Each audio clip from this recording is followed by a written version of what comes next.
है कि 24 से 36 घंटे के अंदर अपराधी को पकड़ कर उसको जेल भेजा जाता है। बिहार से माइग्रेशन सबसे बड़ा सवाल होता है, तो ये सड़कें वन वे तो नहीं है ना, टू वे भी है, बिहार से गया वापस भी आएगा। मैं अवसर मिलता है, बेहतर अवसर है तो आप जाइए, हाँ, तो लेकिन ठीक है, मजबूरी में दुनिया कोई नहीं जाए।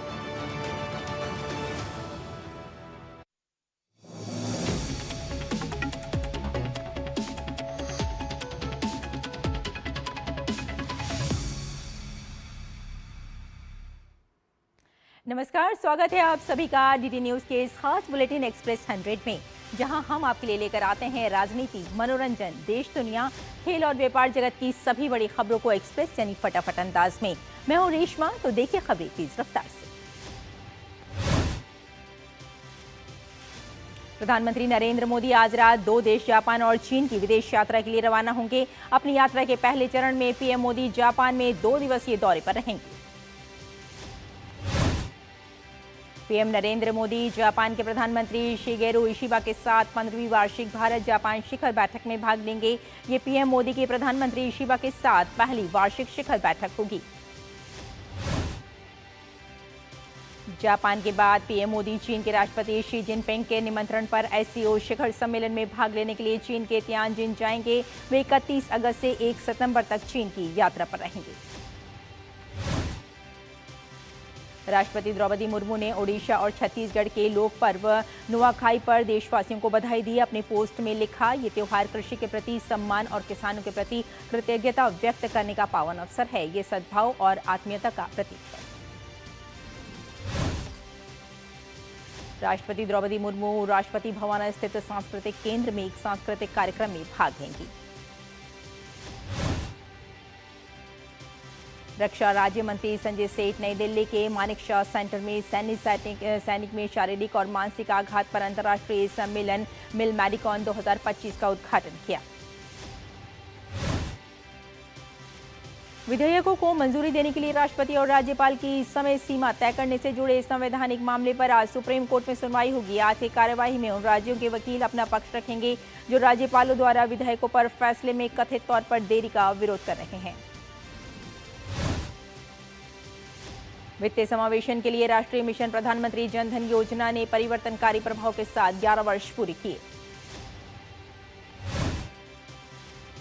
वित्त मंत्री निर्मला सीतारमण ने एक्स पर वीडियो साझा करते हुए बताया कि प्रधानमंत्री जन धन योजना से पिछले 11 वर्षों में 56 करोड़ से अधिक जन धन खाते खोले गए, जिसकी कुल जमा राशि 2.68 लाख करोड़ रुपए रही। वित्त राज्य मंत्री पंकज चौधरी ने कहा कि पीएम जनधन योजना सम्मान, सशक्तिकरण और अवसर से जुड़ा हुआ है। पीएमजेडीवाई ने केवल देश में बल्कि पूरी दुनिया में सबसे सफल वित्तीय समावेशन पहलों में से एक है। प्रधानमंत्री नरेंद्र मोदी और फिनलैंड गणराज्य के राष्ट्रपति अलेक्जेंडर स्टब के बीच फोन पर बातचीत हुई। इस दौरान राष्ट्रपति स्टब ने यूक्रेन में संघर्ष के समाधान पर वॉशिंगटन में यूरोप, अमेरिका और यूक्रेन के नेताओं के बीच हुई हालिया बैठकों पर अपने विचार साझा किए। बिहार पुलिस मुख्यालय ने आतंकवादियों से संबंधित एक बड़ा अलर्ट जारी किया है। पुलिस के अनुसार पाकिस्तानी आतंकी संगठन जैश-ए-मोहम्मद के 3 आतंकी नेपाल के रास्ते बिहार में घुसे हैं। बिहार पुलिस ने तीनों आतंकियों के नाम और तस्वीरें सार्वजनिक कर दी हैं। इन आतंकवादियों में हसनैन अली रावलपिंडी, आदिल हुसैन उमरकोट और मोहम्मद उस्मान बहावलपुर का रहने वाला है। इनके पासपोर्ट से जुड़ी जानकारी भी साझा की गई है। उत्तरी कश्मीर के गुरेज सेक्टर में सुरक्षा बलों ने घुसपैठ की कोशिश को नाकाम करते हुए 2 आतंकवादियों को मार गिराया है। नौशहरा नरद के पास नियंत्रण रेखा पर सेना ने इन घुसपैठियों को ढेर कर दिया। इलाके में तलाशी अभियान जारी है। थल सेना अध्यक्ष COS जनरल उपेंद्र द्विवेदी ने अल्जीरिया में वहां के सैन्य प्रशिक्षण प्रमुख मेजर जनरल ओमारी के साथ बातचीत की। दोनों के बीच प्रशिक्षण पद्धतियों, व्यावसायिक सैन्य शिक्षा, सर्वोत्तम प्रथाओं के आदान प्रदान और अधिकारियों एवं कैडेटों के लिए संभावित आदान प्रदान कार्यक्रमों पर चर्चा हुई। थल सेना अध्यक्ष COAS जनरल उपेंद्र द्विवेदी ने अल्जीरिया के टॉमेंटफास्ट स्थित school of command and major staff का दौरा किया। दिल्ली की मुख्यमंत्री रेखा गुप्ता और परिवहन मंत्री पंकज सिंह ने यू स्पेशल योजना के तहत कॉलेज छात्रों के लिए बसों को हरी झंडी दिखाई। छत्तीसगढ़ में गढ़चिरौली नारायणपुर बॉर्डर में सुरक्षा बलों और नक्सलियों के बीच 8 घंटे तक चली मुठभेड़ में 4 नक्सलियों को ढेर सुरक्षा बलों ने मौके से SLR और INSAS और 303 राइफल समेत 4 हथियार बरामद किए हैं। छत्तीसगढ़ के बीजापुर में एक साथ 30 नक्सलियों ने सुरक्षा बलों के सामने आत्मसमर्पण कर दिया। इन नक्सलियों पर कुल 81 लाख रुपए का इनाम था। केंद्रीय मंत्री शिवराज सिंह चौहान ने एक्सपोर्ट के जरिए स्वदेशी वस्तुओं पर जोर देते हुए इसे आत्मनिर्भर भारत का मंत्र बताया। केंद्रीय गृह मंत्री अमित शाह आज पुलिस अनुसंधान एवं विकास ब्यूरो के 55वें स्थापना दिवस समारोह में शामिल होंगे।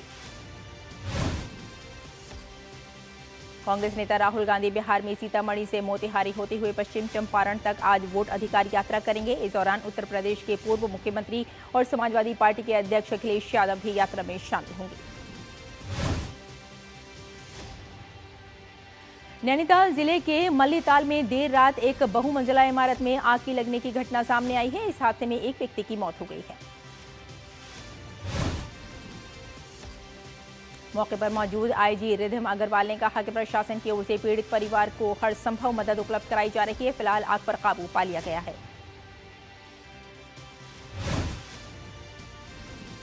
हरियाणा के मुख्यमंत्री नायब सिंह सैनी ने गुरुद्वारा श्री नाडा साहिब का दौरा किया। राजस्थान के मुख्यमंत्री भजनलाल शर्मा आज दिल्ली में कई केंद्रीय मंत्रियों से मुलाकात करेंगे। इस दौरान उनके बीच राज्य के महत्वपूर्ण मुद्दों पर चर्चा होगी।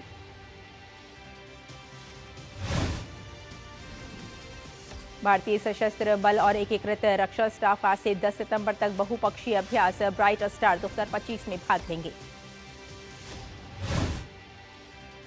कृषि आधारित लोक पर्व नुआखाई के अवसर पर ओडिशा के रेत कलाकार सुदर्शन ने समुद्र तट पर सुंदर आकृति बनाई। अयोध्या में रामलला मंदिर परिसर में वैदिक मंत्रोच्चार और विधि विधान के साथ राम मंदिर की बाउंड्री वॉल निर्माण के लिए भूमि पूजन किया गया। राम जन्मभूमि तीर्थ क्षेत्र ट्रस्ट के महासचिव चंपत राय ने बताया कि मंदिर परिसर की 4 दीवारी की लंबाई लगभग 3.5 किलोमीटर होगी। गणेश उत्सव के दूसरे दिन मुंबई के लाल बागचा राजा भगवान गणेश के दर्शन के लिए भक्तों की भारी भीड़ देखी गई। बॉलीवुड स्टार सोनू सूद ने भगवान गणेश का अपने नए घर में स्वागत किया। गणेश चतुर्थी की शुभकामनाएं देते हुए उन्होंने कहा कि जब से वो मुंबई आए हैं तब से लेकर आज तक बप्पा ने उन्हें हमेशा सही रास्ता दिखाया है। केंद्रीय मंत्री प्रहलाद जोशी ने कर्नाटक के हुबली में गणेश चतुर्थी के उपलक्ष्य में आयोजित कार्यक्रम में हिस्सा लिया। मध्य प्रदेश के मुख्यमंत्री मोहन यादव ने केंद्रीय मंत्री गजेंद्र सिंह शेखावत के साथ राज्य के दूसरे वैश्विक आध्यात्मिक पर्यटन सम्मेलन रोमांटिक का उद्घाटन किया। हिमाचल प्रदेश में पिछले 2 दिनों से बारिश में कमी आई है, लेकिन आपदा प्रभावित इलाकों में पहले की बारिश से हुई तबाही से उबरने में स्थानीय लोगों को समय लग सकता है। कांगड़ा जिले में व्यास नदी पर बने पोंग बांध में जलस्तर खतरे के निशान से काफी ऊपर है, जिसके चलते अधिकारियों ने करीब 1,10,000 क्यूसेक पानी छोड़ने का फैसला लिया है। इसके मद्देनजर इंदौरा और फतेहपुर सब डिवीजन के अंदर आने वाले 17 पंचायतों के 80 गांव दोपहर 12 बजे तक खाली कराए जाएंगे। कांगड़ा में बीती रात ब्यास नदी का जलस्तर बढ़ने से इंदौर स्थित निजी यूनिवर्सिटी का परिसर डूब गया। NDRF ने 427 लोगों को सुरक्षित बाहर निकाल लिया है। कुल्लू जिले में ब्यास नदी के उफान पर होने से चंडीगढ़ मनाली राजमार्ग पर एक हिस्सा बह गया है। लगातार 3 दिनों की भारी बारिश के बाद जम्मू कश्मीर में आज मौसम थोड़ा बेहतर है। जनजीवन सामान्य हो रहा है, लेकिन स्कूल और कॉलेज आज भी बंद रहे। जम्मू के बेली चराना इलाके में भारी बारिश और तवी नदी के उफान पर होने से कई घर और दुकानें क्षतिग्रस्त हो गईं। जम्मू कश्मीर में डोडा जिले के भद्रवाह क्षेत्र में भारी बारिश के बाद अचानक आई बाढ़ से कई आवासीय संपत्तियां और धार्मिक स्थल क्षतिग्रस्त हुए हैं। जम्मू कश्मीर में श्री माता वैष्णो देवी की यात्रा भी कुछ दिनों के लिए अस्थायी रूप से रोक दी गई है। प्रशासन के अनुसार यह कदम लोगों की सुरक्षा के लिए उठाया गया है। जम्मू कश्मीर में फंसे हुए पर्यटकों के लिए विशेष ट्रेन सेवा चलाई जाएगी। ये विशेष ट्रेन सुबह 11:30 बजे जम्मू रेलवे स्टेशन से दिल्ली के लिए रवाना होगी। आपातकालीन स्थिति के लिए रेलवे ने 2 फोन नंबर भी साझा किए हैं। ये फोन नंबर है 0191257112। दूसरा नंबर है 019125711616। केंद्रीय मंत्री जितेंद्र सिंह ने जम्मू कश्मीर के हालात को लेकर एक्स पर पोस्ट किया। लिखा 29 अगस्त से पूरे जम्मू और कश्मीर के मौसम में और सुधार आने की संभावना है। आईएमडी ने आज और कल के मौसम के लिए रेड अलर्ट की चेतावनी को येलो अलर्ट कर दिया है। पहाड़ों पर हुई बारिश के बाद पंजाब के कई जिले बाढ़ग्रस्त हैं। पठानकोट में माधोपुर हेडवर्क्स के 3 फ्लड गेट टूट गए हैं। रावी नदी का जलस्तर में तेजी से बढ़ रहा है। पंजाब के पठानकोट में बाढ़ का पानी बढ़ने के बाद वायुसेना के हेलीकॉप्टरों ने 46 फंसे हुए नागरिकों को रेस्क्यू किया है। स्थानीय समुदायों की सहायता के लिए 750 किलोग्राम से ज्यादा आवश्यक राहत सामग्री हवाई मार्ग से गिराई गई। गुरदासपुर में कलानौर इंटरनेशनल स्कूल में फंसे 30 से 40 मजदूर को निकालने के लिए एनडीआरएफ की टीम राहत और बचाव कार्य में जुटी हुई है।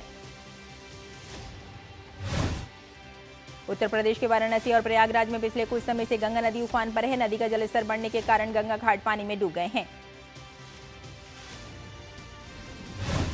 एनडीआरएफ की टीम ने वाराणसी में बाढ़ प्रभावित इलाके से करीब 33 लोगों को निकालकर सुरक्षित स्थानों पर पहुंचाया है। प्रयागराज से करीब 9 लोगों का रेस्क्यू किया गया है।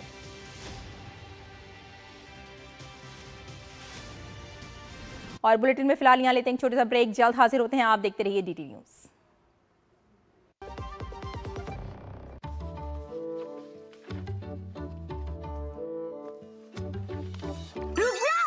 ये क्या है? असली नोट? ब्रो, ये फटा है। सुन, कते फटे या पुराने नोट को बैंक ब्रांच में एक्सचेंज कर सकते हैं। वाओ, नया नोट मिलेगा? हाँ, जिससे तू हमें पिज्जा पार्टी देगा। आरबीआई कहता है स्मार्ट बनो, कूल रहो। जब धरती चीर कर निकलता है लोहे का पत्थर और मिलता है मोंगिया के जोश से, फिर तपता है, पिघलता है और बनता है फौलाद। अब होता है सरिया सारी खूबियों के साथ। मोंगिया स्टील, मजबूत देश का मजबूत सरिया। ब्रेक के बाद एक बार फिर आपका स्वागत है। आइए आगे बढ़ते हैं। राजधानी दिल्ली में यमुना नदी का जलस्तर आज खतरे के निशान से ऊपर करीब 205.46 मीटर दर्ज किया गया, जिसके बाद प्रशासन ने निचले इलाकों के लिए अलर्ट जारी करते हुए सुरक्षा के लिए शिविर भी लगाए। भारतीय शेयर बाजार में आज दर्ज की गई भारी गिरावट। सेंसेक्स 600 अंक गिरकर 81,074 पर आ गया, जबकि निफ्टी भी 24,600 के स्तर से नीचे पहुंच गया। कमजोर डॉलर और कच्चे तेल की कीमतों में नरमी के समर्थन से रुपया आज शुरुआती कारोबार में 10 पैसे की बढ़त के साथ 87.59 प्रति डॉलर पर पहुंच गया। प्रधानमंत्री नरेंद्र मोदी की अध्यक्षता में केंद्रीय मंत्रिमंडल ने रेल मंत्रालय की लगभग 12,328 करोड़ रुपए की कुल लागत वाली 4 परियोजनाओं को मंजूरी दी। गुजरात, कर्नाटक, तेलंगाना, बिहार और असम के 13 जिलों को कवर करने वाली 4 परियोजनाओं से भारतीय रेलवे की मौजूदा नेटवर्क में 565 किलोमीटर की वृद्धि होगी। केंद्रीय मंत्रिमंडल ने प्रधानमंत्री स्ट्रीट वेंडर्स आत्मनिर्भर निधि योजना के पुनर्गठन और विस्तार को 31 मार्च 2030 तक मंजूरी दी। इस योजना के लिए कुल 7,332 करोड़ रुपए का प्रावधान है। इस पुनर्गठित योजना का लक्ष्य 50 लाख नए लाभार्थियों सहित 1.15 करोड़ लाभार्थियों को लाभ पहुंचाना है। केंद्रीय कृषि एवं किसान कल्याण मंत्री शिवराज सिंह चौहान ने कहा कि भारत आज गेहूं और चावल के उत्पादन में आत्मनिर्भर है, लेकिन उत्पादन बढ़ाने के साथ साथ लागत घटाना भी उतना ही जरूरी है ताकि खेती लाभकारी बन सके। शिवराज सिंह चौहान ने कहा कि बीते 10 से 11 वर्षों में गेहूं का उत्पादन 86.5 मिलियन टन से बढ़कर 117.5 मिलियन टन हुआ, जो लगभग 44% की वृद्धि है। भारत के मैन्युफैक्चरिंग सेक्टर की ग्रॉस वैल्यू एडेड GVA वृद्धि दर वित्त वर्ष 24 में 11.89% रही, जो कि पिछले वित्त वर्ष में 7.3% थी। भारत में फरवरी 2025 तक 56.75 लाख EV पंजीकृत हुए। वहीं वित्त वर्ष 2025 तक देश में इलेक्ट्रिक दोपहिया वाहनों की बिक्री 11.49 लाख यूनिट्स रही। वैश्विक पेशेवर सेवा फर्म EY की रिपोर्ट के अनुसार भारत की अर्थव्यवस्था वर्ष 2030 तक क्रय शक्ति क्षमता PPP के आधार पर 20.7 ट्रिलियन अमेरिकी डॉलर तक पहुंच सकती है। EY की रिपोर्ट के मुताबिक 2038 तक भारत अमेरिका को पीछे छोड़कर विश्व की दूसरी सबसे बड़ी अर्थव्यवस्था बन सकता है। अडानी समूह की ओर से जयप्रकाश एसोसिएट्स लिमिटेड के अधिग्रहण को भारतीय प्रतिस्पर्धा आयोग ने दी मंजूरी। एप्पल की अपकमिंग आईफोन 17 सीरीज 9 सितंबर को होगी लॉन्च। वहीं इस कार्यक्रम की टैगलाइन और ड्रॉपिंग रखी गई है। Tata steel CEO TV Narendran ने कहा कि अमेरिकी सरकारी द्वारा लगाए गए 50% शुल्क का घरेलू इस्पात क्षेत्र पर ज्यादा असर नहीं पड़ेगा, लेकिन कंपनी के यूरोपीय परिचालन पर इसका कुछ असर पड़ सकता है। सुज़लॉन एनर्जी के वाइस चेयरमैन गिरीश तांती ने कहा कि अधिक अमेरिकी टैरिफ या व्यापार की अनिश्चितताओं का भारतीय पवन ऊर्जा उद्योग पर कोई खास असर पड़ने के आसार नहीं है, क्योंकि इसके उत्पाद वैश्विक स्तर पर प्रतिस्पर्धी हैं और उनकी भारी मांग है।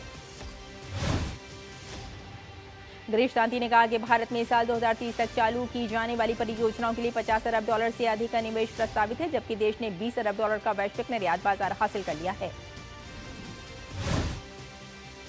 वित्त वर्ष 26 के पहले 4 महीनों में 30 वर्ष से कम आयु के नए निवेशकों की हिस्सेदारी बढ़कर 56.2% हो गई है। सरकार ने कपास के शुल्क मुक्त आयु को 3 महीने बढ़ाकर 31 दिसंबर 2025 तक किया। मॉरिशस की वित्त मंत्री ज्योति जीतू ने कहा कि भारत और मॉरिशस के गहरे सांस्कृतिक और पारिवारिक संबंध अब आर्थिक साझेदारी में बदलने की दिशा में हैं। ज्योति जीतू ने पीएम मोदी के नेतृत्व में भारत के आर्थिक विकास की प्रशंसा की और कहा कि विकसित भारत अभियान सिर्फ कागजों तक सीमित नहीं, बल्कि प्रभावी क्रियान्वयन के साथ चल रहा है। विल्मर इंटरनेशनल ने अपनी इकाई लेंस प्राइवेट लिमिटेड के माध्यम से गौतम अडानी के नेतृत्व वाले अडानी समूह से AWL एग्री बिजनेस लिमिटेड में 20% हिस्सेदारी हासिल करने के लिए निष्पक्ष व्यापार नियामक CCI से मांगी मंजूरी। रूसी सेना द्वारा यूक्रेनी के शहर कीव पर पैमाने पर हुए हमले के बाद निवासियों ने मेट्रो स्टेशन पर शरण ली। इस हमले में 8 लोगों की मौत व 38 से ज्यादा लोग घायल हो गए। यूक्रेनी राजधानी के सैन्य प्रशासन ने कहा कि हमले में ड्रोन और मिसाइलों का किया गया था इस्तेमाल, जिससे शहर के कई जिलों में आवासीय और अन्य इमारतें हुई क्षतिग्रस्त। वहीं रूसी रक्षा मंत्रालय ने कहा कि रूसी वायु रक्षा प्रणालियों ने 102 यूक्रेनी ड्रोनों को रोककर किया नष्ट। मंत्रालय ने कहा कि रूसी ड्रोनों ने कम से कम 7 क्षेत्रों को निशाना बनाया। अमेरिका के मिनियापोलिस शहर में कैथोलिक चर्च में हुई गोलीबारी में 2 बच्चों की मौत और 17 लोग हुए घायल। हमलावर की पहचान 23 वर्षीय रॉबिन वेस्टमैन के रूप में हुई है। पुलिस के मुताबिक संदिग्ध व्यक्ति राइफल, शॉटगन और पिस्तौल से लैस था। उसने चर्च की खिड़कियों से गोली चलाई और फिर खुद को भी गोली मार ली। अमेरिकी विदेश मंत्री मार्को रूबियो ने विदेश विभाग में इजरायली विदेश मंत्री गिदोन सार की मुलाकात। बैठक के दौरान इजरायल संबंधों पर चर्चा हुई। दक्षिण अफ्रीकी नेता जूलियस मालेमा को अदालत ने 2022 में की गई नस्लभेदी और अभद्र भाषा के इस्तेमाल का दोषी पाया। हालांकि मालेमा को क्या सजा मिलेगी, फिलहाल इस पर फैसला नहीं हुआ है। अमेरिका के वित्त मंत्री स्कॉट बेसन ने भारत के साथ संभावित व्यापार समझौते पर आशा व्यक्त करते हुए कहा कि दोनों देश एक साथ आएंगे। अमेरिकी रक्षा मंत्री पीट हेग्सेथ ने माइक्रोसॉफ्ट द्वारा क्लाउड सेवा के लिए चीनी नागरिकों के इस्तेमाल के संबंध में पेंटागन से एक औपचारिक चिंता पत्र की घोषणा की। अमेरिका की शीर्ष सार्वजनिक स्वास्थ्य एजेंसी के निदेशक सुसाना मोनारेज ने शपथ ग्रहण के 1 महीने से भी कम समय में छोड़ा अपना पद। इसके साथ ही एजेंसी के कई वरिष्ठ अधिकारियों ने भी इस्तीफा दिया। अल्जीरिया के क्रिया पहाड़ों में जंगल की आग पर दमकल कर्मियों ने पाया काबू। ये जंगल की आग 18 अगस्त को शुरू हुई थी और इसने अल्जीरिया के कई प्रांतों को प्रभावित किया है। मैक्सिको और ब्राजील ने जैव ईंधन उत्पादन और उपयोग में द्विपक्षीय सहयोग को बढ़ावा देने के लिए घोषणा पत्र पर किया हस्ताक्षर, जो दोनों लैटिन अमेरिकी देशों के बीच गहरे आर्थिक संबंधों की दिशा में कदम है। मैक्सिको ने अमेरिका में कम मूल्य वाले पार्सल पर टैरिफ छूट खत्म होने के चलते अमेरिका को डाक पार्सल सेवा पर लगाई अस्थायी रोक। मैक्सिको ने यह फैसला अमेरिका में कम मूल्य वाले पार्सल पर लगने वाले कर की छूट खत्म होने से पहले लिया गया है, जिसे डोनाल्ड ट्रंप प्रशासन खत्म करने जा रहा है। बैडमिंटन में भारत की शीर्ष पुरुष डबल्स जोड़ी सात्विक साईराज रंकीरेड्डी और चिराग शेट्टी तथा ओलंपिक्स पदक विजेता पीवी सिंधु पेरिस में PBWF विश्व चैंपियनशिप के अंतिम 16 में पहुंच गए हैं।